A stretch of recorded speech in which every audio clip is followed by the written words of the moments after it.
وہ خزائن جو ہزاروں سال سے مدفون تھے،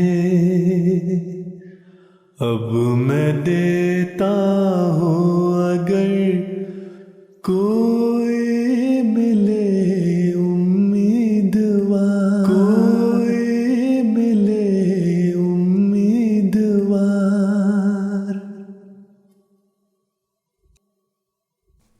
اعوذ باللہ من الشیطان الرجیم، بسم اللہ الرحمن الرحیم۔ ملفوظات سیدنا حضرت اقدس مسیح موعود علیہ الصلوۃ والسلام۔ طاعون کا علاج توبہ، استغفار اور تہجد۔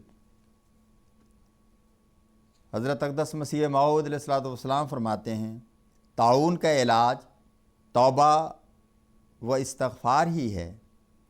یہ کوئی معمولی بلا نہیں بلکہ ارادہ الہی سے نازل ہوئی ہے۔ یہ تو ہم نہیں کہہ سکتے کہ ہماری جماعت میں سے کسی کو نہ ہو، صحابہ میں سے بھی بعض کو طاعون ہو گئی تھی، لیکن ہاں ہم یہ کہتے ہیں کہ جو خدا تعالیٰ کے حضور تضرع اور زاری کرتا ہے اور اس کے حدود و احکام کو عظمت کی نگاہ سے دیکھتا ہے اور اس کے جلال سے ہیبت زدہ ہو کر اپنی اصلاح کرتا ہے، وہ خدا کے فضل سے ضرور حصہ لے گا۔ اس لیے ہماری جماعت کو چاہیے کہ وہ تہجد کی نماز کو لازم کر لیں، جو زیادہ نہیں وہ 2 ہی رکعت پڑھ لے، کیونکہ اس کو دعا کرنے کا موقع بہرحال مل جائے گا۔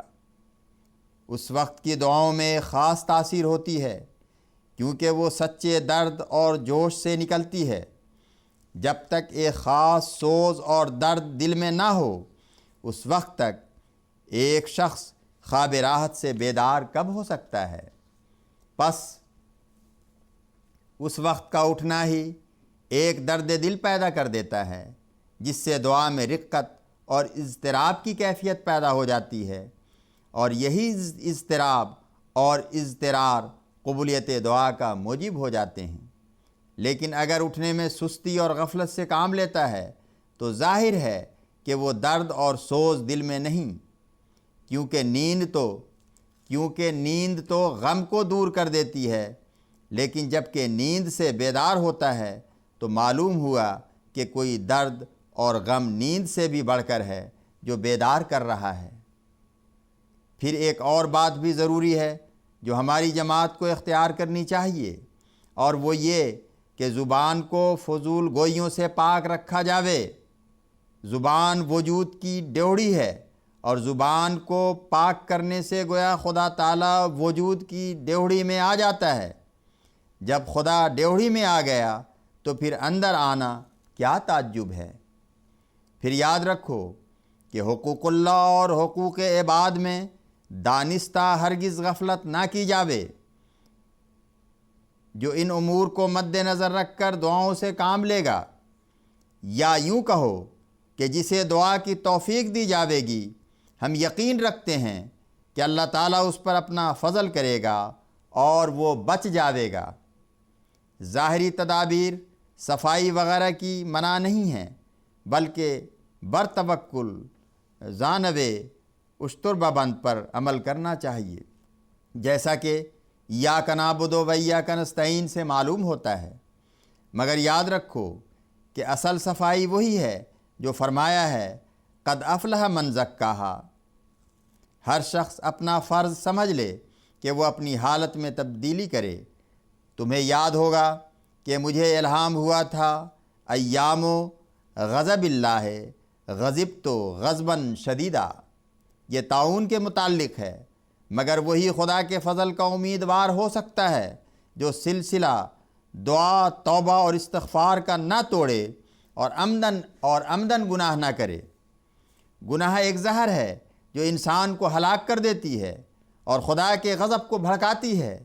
گناہ سے صرف خدا تعالیٰ کا خوف اور اس کی محبت ہٹاتی ہے۔ طاعون بھی گناہوں سے بچانے کے لیے ہے۔ صوفی کہتے ہیں کہ سعید کسی موقع کو ہاتھ سے نہیں دیتے۔ بعض کے حالات سنے ہیں کہ انہوں نے دعا کی کہ کوئی ہیبت ناک نظارہ ہو تاکہ دل میں رقت اور درد پیدا ہو۔ اب اس سے بڑھ کر کیا ہیبت ناک نظارہ ہوگا کہ لاکھوں بچے یتیم کیے جاتے ہیں، بیواؤں سے گھر بھر جاتے ہیں، ہزاروں خاندان بے نام و نشان ہو جاتے ہیں اور کوئی باقی نہیں رہتا۔